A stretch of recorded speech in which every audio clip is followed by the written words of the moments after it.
안녕하세요 이사님. 먼저 구독자분들께 인사 부탁드리겠습니다. 네, 안녕하세요. 신사고찰 이이사입니다. 반갑습니다. 여기 구독자분들께 드리고 싶은 말씀이 있는데요. 저희 직장인 고찰에 다양한 사연과 심도 있는 이야기들을 받고 있습니다. 앞으로도 댓글이나 메일을 통해 사연을 전달해 주시면 제가 아는 범위 내에서 혹은 제가 좀 더 공부를 해서 여러분들께 도움을 드릴 수 있다면 그런 방송으로 좀 준비를 해보려고 합니다. 많은 참여 부탁드리겠습니다. 네, 구독자님들의 사연 많이 보내주시면 감사드리겠습니다. 그럼 본론으로 돌아와서 오늘의 주제에 말씀드려볼게요.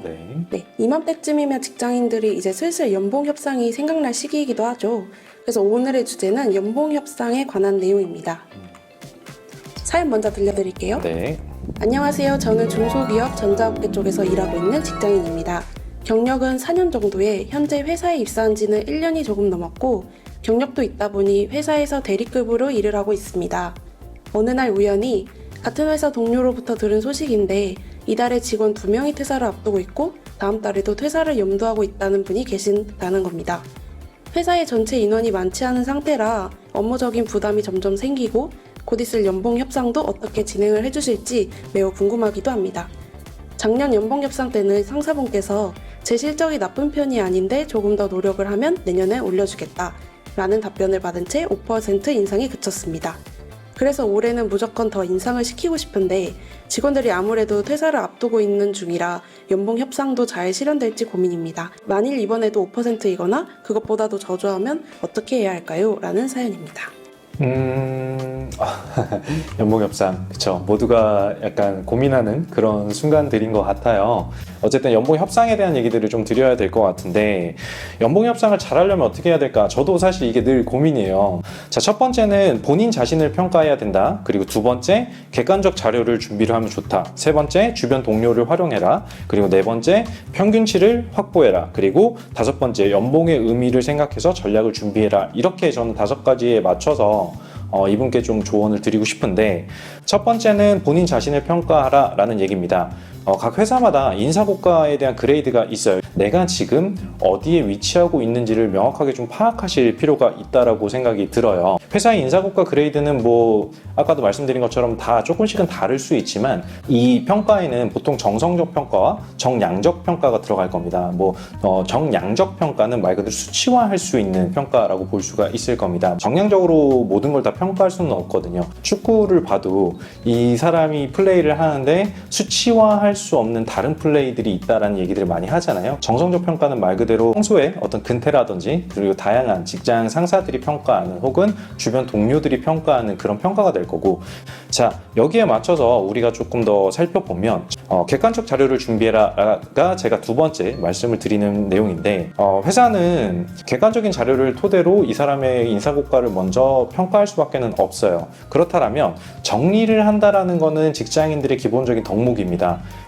일을 잘하려면 어떻게 해야 돼요? 라는 질문에 가장 많은 답변, 첫 번째 답변이 정리를 잘 하셔야 됩니다 라는 얘기를 들어보신 적이 있으실 거예요. 시킨 사람은 기억을 잘 못할 수도 있거든요. 그래서 우리 그 회사원들은 내가 어떤 일들을 하고 있고 내가 앞으로 어떤 일들을 해나갈 건지에 대한 어떤 객관적인 데이터들이 필요합니다. 저 같은 경우는 이제 월별 정리를 꼭 하라라는 얘기를 드리는데 실제로 내가 이번 달에 어떤 일들을 오더를 받았고 또 오더를 받지 않고 내가 루틴하게 하는 일들은 뭐고 이런 부분들을 잘 정리를 해서 매달 월별로 정리를 하시는 게 좋고 이걸 또 분기별로 끊어서 한 번 더 정리를 하신다라면 이 객관적인 데이터를 준비하실 수가 있으실 거예요. 말씀드린 것처럼 회사 혹은 상사는 일을 시켜놓고 그거에 대한 부분들이 좀 지나쳐 갈 수도 있어요. 그래서 이런 부분들을 꼼꼼하고 세심하게 본인의 퍼포먼스를 잘 정리를 해주는 게 굉장히 중요하다라고 말씀을 드리고 싶습니다. 성과를 내는 것도 중요하고 이 성과를 잘 포장해서 어필하는 것도 굉장히 중요하거든요. 객관적으로 이 일들을 내가 이렇게 진행을 했었고 어떤 퍼포먼스를 냈다라는 걸 꼭 정리하시고 객관적 자료를 준비하시는 걸 두 번째 포커스로 말씀을 드리겠습니다. 그리고 세 번째는 정성평가에 해당하는 주변 동료를 활용해라 라는 내용을 말씀드리고 싶어요. 요즘에 금융회사 중에 T사를 말씀을 드리고 싶은데 이 T사 같은 경우는 주변 동료들이 이 사람을 평가하는 걸 굉장히 점수를 가중치를 많이 주고 있다라고 저도 알고 있습니다. 이 사회생활을 잘한다라고 한다는 건 그만큼 내 평판을, 내 레퓨테이션을 잘 관리하고 있다라는 거고, 그거는 상사와 나와의 관계도 있을 거고, 주변 동료들이 나를 어떻게 보느냐에 대한 부분들도 있을 겁니다. 이건 단순하게 사람이 좋다 아니다 이런 건 아니에요. 그러니까 회사원으로서 해야 될 기본적인 근태부터, 그리고 업무를 대하는 태도, 그리고 업무를 함께 진행을 했을 때의 성과에 대한 부분들, 그리고 얼마나 배려를 해주고 함께 같이 성장할 수 있느냐가 이 정성평가에 들어간다고 저는 생각을 해요.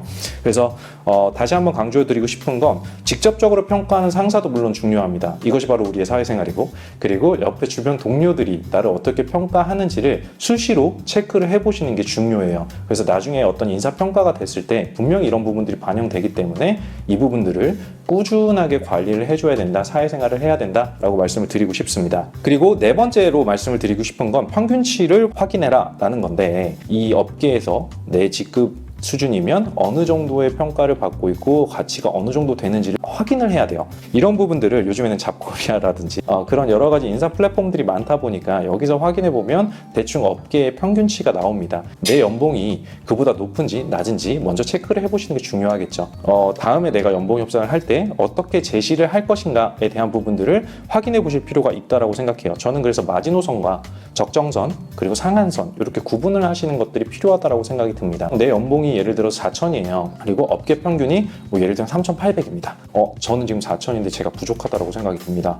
그러면 저는 4,500을 주장하고 싶은데 이 4,500을 어떻게 내가 납득시킬 거냐는 거죠. 이 정도 받았을 때 내가 어느 정도 만족할 수 있다라는 게 제가 봤을 땐 적정선이고, 그리고 내가 회사한테 질러봐야 되겠다라는 게 4,800이 될 거고, 그리고 회사에서는 4천이 마지노선이다 라고 생각할 수 있을 거예요. 그렇다면 여기에 맞춰서 우리가 대화를 해야 되기 때문에 미리 마음의 준비를 좀 해야 되지 않을까 라고 생각이 듭니다. 협상은 생각한 대로 흘러가지는 않아요. 회사 입장에서는 최소한의 비용으로 최대한의 효과를 뽑아내고 싶겠죠. 직장인분들도 마찬가지예요. 우리는 최대한으로 많이 받고 최소한으로 일하고 싶거든요. 이게 이해관계가 상충될 수밖에 없다는 거죠. 그렇다면 여기에서 서로 간의 절충을 봐야 되는데, 일단 기본적으로 형성되어 있는 평균치, 그리고 내가 생각할 수 있는 마지노선, 그리고 적정선, 상한선, 요거를 마음속에 머릿속에 두고 협상에 임해야 된다라는 말씀을 드리고 싶어요. 그리고 마지막으로 말씀드리고 싶은 건 연봉의 의미를 좀 생각해 보자라는 거예요. 대다수의 신입분들한테 면접을 볼 때 이렇게 여쭤봐요.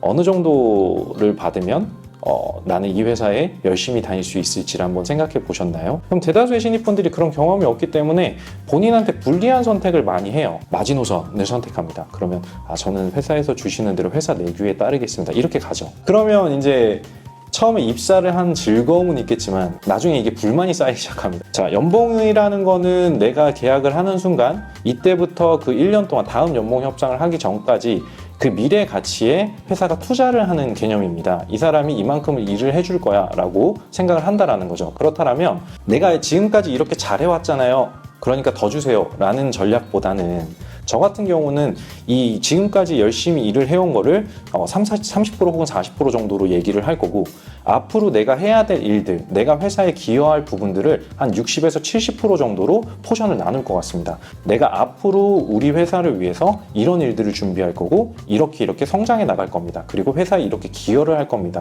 이 미래 가치에 한 번 더 투자하세요 라는 전략을 짠다라면 저는 훨씬 더 대화가 매끄럽게, 협상이 매끄럽게 흘러갈 수 있을 거라고 생각을 하거든요. 이 사연으로 다시 좀 돌아가서 이분께 제가 드리고 싶은 말씀은, 회사 동료가 뭐 그만두고 이런 부분들이 업무 가중으로 돌아온다? 저는 이걸 오히려 기회로 삼으셨으면 좋겠습니다. 이게 나한테는 분명히 부담이 되는 그런 상황이긴 하지만, 이걸 오히려 내가 앞으로 회사에 이러이러한 사람들이 그만두고 새로운 입사를 하더라도 내가 이 사람들한테 인수인계와 그리고 업무를 제대로 잘 가르쳐 줄 거고, 이 사람들과 함께 잘 좋은 프로젝트들을 만들어서 회사에 기여를 하겠다라는 식으로 이 카드를 좀 더 이용을 해보시면 어떨까라는 생각이 들고요. 실적 관리는 뭐 잘 하고 계실 것 같아요. 내용 보니까 뭐 상사분께서 실적이 나쁜 편이 아닌데 조금 더 노력하면 내년에 더 올려주겠다 뭐 이렇게 얘기를 했다는 건, 아마 정량적인 평가 부분들은 어느 정도 볼에 밑하고 있지 않을까 싶습니다. 그렇지만 제가 말씀드린 것처럼 월별, 분기별, 그리고 연도별로 자기의 성과를 한 번 더 리체크를 하시고 정량 평가로 다시 한번 어필을 해보실 필요가 있을 것 같고요. 정성 평가는 계속해서 우리 직장인들은 사회생활을 해야 되니까 그 부분들을 계속해서 좀 고민해 보시면 어떨까라는 생각이 듭니다. 4년 차면 막 날아다닐 시기예요. 여기에서 한 번 더 넥스트 스텝을 밟아 나가신다면 아마 경력이 조금 더 이뻐지실 거고 아마 이직을 하실 때에도 도움이 되실 만한 그런 체크리스트가 아닐까라는 생각이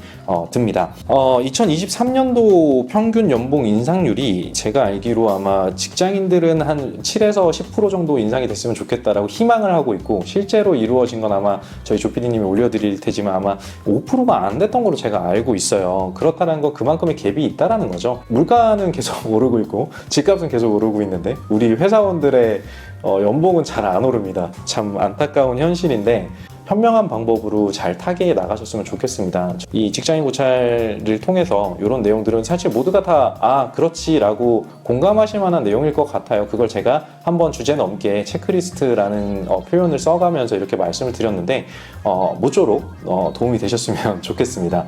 연봉 협상 꼭 잘 하시고 더 좋은 내 가치를 인정받으실 수 있는 그런 회사원이 되셨으면 좋겠습니다. 네, 네. 굉장히 많은 꿀팁들을 알려주신 것 같은데요. 네, 그러면 한 가지 더 네. 궁금한 게 있는데 연봉 협상을 할 때 미래 연봉에 대해서 이때는 더 올려주겠다라고 말하는 관리자 입장에서의 심리는 과연 어떤 것들이 있을까요? 사실 그건 이제 개뻥이죠. 뭐 반반이겠죠. 하나는 그게 진심일 수도 있고 하나는 저비용으로 고효율을 내고 싶은 그런 회사의 이해관계일 수도 있을 것 같습니다. 무조건 이번에 첫 번째 협상을 해서 결렬이 됐다고 해서 끝나는 게 아니거든요. 그런 부분들에 대해서 너무 겁먹지 않으셨으면 좋겠어요. 회사 상사도 결국에는 회사를 대변하지만 그 사람도 결국 회사원이에요. 우리의 기본적인 마인드를 같이 공유하고 있는 같은 회사원이라는 거죠. 이분들과 얼굴을 붉힐 필요는 없어요. 논리적으로, 합리적으로 서로 얘기를 하시는 태도도 굉장히 중요할 거고 마지노선, 적정선, 상한선 이 부분들을 서로 간의 조율을 계속 해보는 거예요. 그래서 첫 번째 협상이 결렬되었다고 해서 나 끝났나? 나 이제 회사에 찍혔나? 이런 생각 하실 필요 없습니다. 조직은 결국에는 1년이 지나면 또 다른 평가를 하고 1년이 지나면 또 다른 평가를 해요. 그러니까 첫 번째 협상이 결렬되었다고 해서 그만두지 마시고 또 두 번째 협상을 잘 해결해 보시고 세 번째 협상을 잘 준비하셔가지고 좋은 연봉 협상을 하셨으면 좋겠습니다. 이사님 말씀처럼 이제 사연자분께서도 잘 해결이 되셨으면 좋겠습니다. 네, 알겠습니다. 모쪼록 도움이 되셨으면 네, 좋겠습니다. 오늘도 여기까지입니다. 감사드립니다. 네, 고생하셨습니다. 네. 우리 애들이 보면 안 될 것 같은데. 이분도 잘 되셨으면 좋겠다. 네, 진짜 잘 되셨으면 좋겠습니다. 사연자분들이 사연이 다 우리 직장인들 얘기들이랑 네. 다른 분들한테도 도움이 됐으면 좋겠고 여튼 우리 직원들은 안 봤으면 좋겠네.